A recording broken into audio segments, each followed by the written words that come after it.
तर एक breaking news समोर येते। मराठा आरक्षण मध्ये दिवाळीनंतर त्या याचिकेवर सुनावणी होणार आहे अशी माहिती समोर आलेली आहे। मराठा आरक्षणाचा जो काही जीआर काढण्यात आला होता त्याच्या विरोधात याचिका दाखल करण्यात आली होती। त्या याचिकेवर सुनावणी ही आता पुढे ढकलण्यात आली आहे। दिवाळीनंतर पुढची सुनावणी होणार आहे अशी माहिती समोर आली आहे। पुढची सुनावणीची तारीख ही 27 ऑक्टोबर असणार आहे। तर मराठा आरक्षणाच्या जीआरला आव्हान देणारी याचिका ही सुप्रीम कोर्टामध्ये दाखल करण्यात आली आणि त्या याचिकेवर सुनावणी देताना 27 ऑक्टोबरला आता पुढची सुनावणी होणार आहे असं सांगण्यात आलंय। मुंबई हायकोर्टाने मागच्याच आठवड्यामध्ये हैदराबाद गॅझेटियरचा जीआर कायम राहणार असल्याचा मोठा निर्णय घेतला होता आणि याच निर्णयाला आव्हान करत सुप्रीम कोर्टामध्ये एक याचिका दाखल करण्यात आली। या याचिकेवर सुनावणी देताना सुप्रीम कोर्टाने सांगितलंय की ही सुनावणी दिवाळीच्या नंतर होणार आहे। 27 ऑक्टोबर ही तारीख या सुनावणीसाठी आता देण्यात आली आहे। 27 ऑक्टोबरला मराठा जीआरला आव्हान देणाऱ्या याचिकेवर पुढची सुनावणी होणार आहे। 27 ऑक्टोबरला आमचे तेच जे आजचे मुद्दे होते तेच मुद्दे असतील। 18 नोव्हेंबरला मुंबई हायकोर्टामध्ये जी सुनावणी लागलेली आहे त्याला ते मॅटर टॅग करावं आणि दुसरं सर्वात महत्त्वाचं म्हणजे आत्महत्यांच्या पार्श्वभूमीवर स्थानिक स्वराज्य संस्थांच्या निवडणुकीच्या पार्श्वभूमीवर हे एक्सपिडिएट करावं, डायरेक्शन द्यावे की तुम्ही प्रायोरिटी बेसिसवर ह्या सगळ्या केस टाइम बॉन्ड पद्धतीने ऐकाव्यात। एक ठराविक प्रोग्राम 5 आठवड्याचा 7 आठवड्याचा किंवा 2 महिन्यामध्ये या संदर्भामध्ये सुनावण्या डे टू डे लावून याच्यावर निर्णय घ्या। आम्ही सूचना दिल्या आहेत। एकही चुकीचं प्रमाणपत्र, खोडतोड केलेलं प्रमाणपत्र, चुकीचं प्रमाणपत्र आमच्या प्रांताने तहसीलदारनी वाटप करू नये किंवा देऊ नये, त्याची जबाबदारी फिक्स होईल। आणि उद्या व्हॅलिडिटी आहे, एखादं प्रमाणपत्र इश्यू केलं व्हॅलिडिटी आहे, त्यामुळं कुठलंही खोटं प्रमाणपत्र इश्यू होणार नाही। आमची महसुली यंत्रणा कुठलंही खोटं प्रमाणपत्र देणार नाही।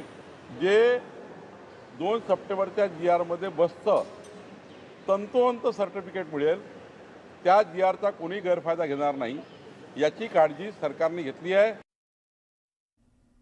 तर दिवाळीच्या मुहूर्तावर ग्राहकांसाठी एक आनंदाची बातमी आहे। गोकुळची शेतकऱ्यांना एक खास दिवाळी भेट देण्यात आली आहे।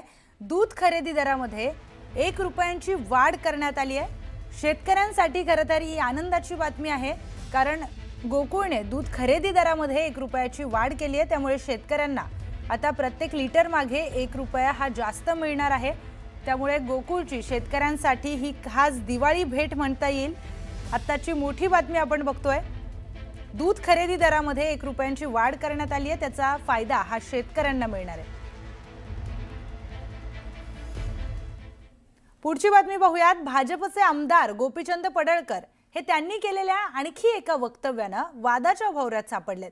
जिममध्ये तरुण मुलींनी जाण्यापूर्वी ट्रेनर कोण आहे हे पहा, मोठं षडयंत्र सुरू आहे। त्यामुळे तरुण मुलींनी जिमला न जाता घरीच योगा करा असा सल्ला त्यांनी जाहीर सभेमध्ये दिलाय। जिममध्ये तरुण मुलींना लव्ह जिहादच्या कटात फसवण्याचं एक षडयंत्र सुरू आहे असा आरोप देखील गोपीचंद पडळकर यांनी केलाय। तुम्ही बघा, जिम मध्ये जाताना ट्रेनर कोण आहे बघा। जिम मध्ये आपल्या जर तरुण मुली जिम मध्ये जात असतील त्यांना समजावून सांगा, योगा करा घरात, तिकडे जिम कडे जायची आवश्यकता नाही, हे फसवतायत।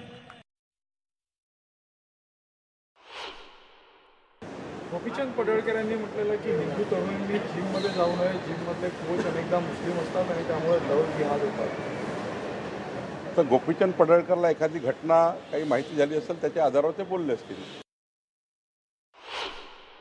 जयंत पाटील त्यांच्या आईवर बोलणारा, कोणाच्याही बहिणीवर बोलणारा, ह्या भाजपनी असे गुंड पाळलेत की ज्यांना स्वतःच्या संस्कृतीची ओळख नाही। आणि तू कोण होतो सांगणारा की तुम्ही जिममध्ये जाऊ नका, कुठले लव जिहाद तुम्ही माडवलेत।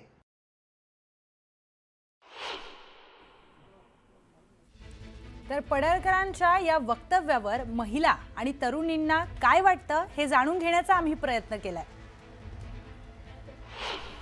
चुकीचं असेल ना तर नक्की बोलायला पाहिजे. कोणतरी मोठा माणूस बोलतोय म्हणून आपण ऐकायचं. पण ज्याला काय अर्थच नाही आहे ती गोष्ट तुम्ही कसं काय मोठ्या स्पीकरवर आणि माईकवर बोलू शकता? तुमच्या जी तुमची नात असेल ना तिला तुम्ही शिकवा. हे आमच्या आईवडिलांनी आम्हाला खूप चांगले संस्कार दिले आहेत और त्याच्यामध्ये हेही सांगितलं की हेल्थ इज वेल्थ. कि अगर हमें जिम जाना या फिर घर पे बैठ के योगा करना या एक्सरसाइज करना कुछ भी करना ये हमारे ऊपर डिपेंड करता है. अब किसी कोई हमें बोलेगा कि तुम जिम जाओ तब तुम्हारा बॉडी फिट रहेगा या घर पे बैठ के योगा, ये मुझे सही लगता है. अगर मुझे सही लगेगा कि हाँ मैं जिम जाके मैं फिट रहूँगी, मेरा बॉडी सही रहेगा तो मैं जिम जाऊँगी. अगर मुझे घर पे सही रहेगा ये मेरे ऊपर डिपेंड करता है. कोई बोले और कोई बोलेगा तो ऑफकोर्स मैं उसका उल्टा करूँगी. कोई बोले मुझे नहीं पसंद, जो मुझे पसंद आएगा मैं वही करूँगी. पहली बात तो ये पॉलिटिक्स में ये सवाल ही नहीं आना चाहिए कि लड़कियों को कहाँ जाना है और कहाँ नहीं जाना है. ये वो लोग डिसाइड नहीं करेंगे कहाँ पर हम जा सकते हैं कहाँ नहीं. ये हमारी मर्जी है कि हमें क्या सही लगता है और क्या सही नहीं लगता है. आज के समय ये सब पॉलिटिक्स में आना मतलब कि और कुछ टॉपिक नहीं मिला जो इन्होंने ये टॉपिक ले लिया और खास करके लड़कियों पे ही बोल दिया. मला तसा काही निरोप नव्हताच त्या मोर्चाच्या संदर्भात, कारण मोर्चामध्ये महाराष्ट्रातील आमचे 3 मंत्री उपस्थित असताना मला आशा आहे की या मोर्चामधून नक्की सरकारचा प्रतिनिधी म्हणून 2 सप्टेंबरचा JR रद्द करण्याचा निर्णय होईल. आता आपण जरांगे पुराण हे तर आहेच, पण तो पुराण कमी करून सरकार पुराण आता अधिक आक्रमकपणे करावं लागेल, तरच तो JR रद्द होईल. मी छगन भुजबळ साहेबांनाही कॅबिनेट सबकमिटीमध्ये समजवलं की हा JR असा आहे. आता आम्ही त्यांना शासन निर्णयासाठी पॅरावाईज त्यांना सांगितलं या JRने काही फार त्या ठिकाणी OBC समाजावर अन्याय होणार आहे, OBCमध्ये हे होणार आहे, पण त्यांचे काही संभ्रम अजून आहेत छगन भुजबळ साहेबांचे, तर त्यामुळं त्यांनी मोर्चा काढलेला आहे. पण मी वारंवार सांगतो एकही चुकीचं होणार नाही. OBC समाजाचा ताटातलं कोणी काढणार नाही आणि मराठा समाजावरही अन्याय होणार नाही.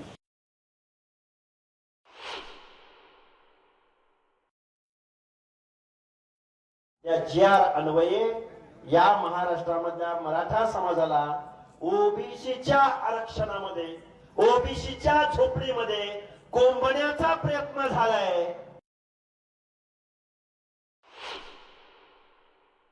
जरांगे नावाचा माणूस उठतो, आमचे पोरं गरीब झाली, आमचे पोरं गरीब झाली, आम्ही 1 एकरावरनं 2 एकरावर आलो, आम्ही 50 एकरावरनं 10 एकरावर आलो.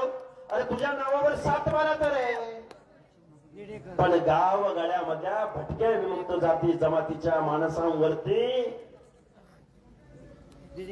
7-12च नाही. त्यांचं काय करायचं?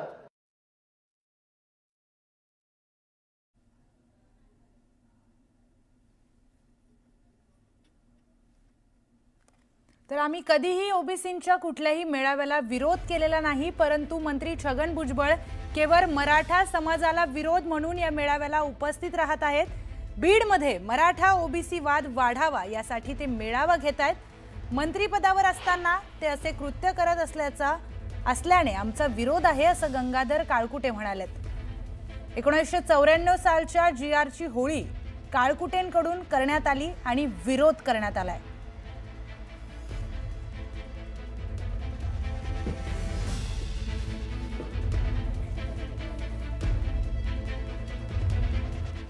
तर बीड शहरामध्ये ओबीसींचा महाएल्गार मेळावा होणार आहे.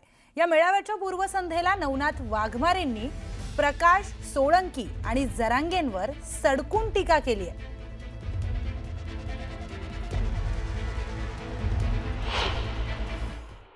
जरांगे नावाच्या चपटी बहादर माकडानं बीड जाळलं, त्याच्यावर गुन्हा नाही. आंतरवाली सराटीमध्ये शेकडो पोलीस कर्मचारी अधिकाऱ्यांचे डोके फोडण्याचं काम जरांगेच्या झुंडशाहीने केलं, तिथं गुन्हा दाखल नाही.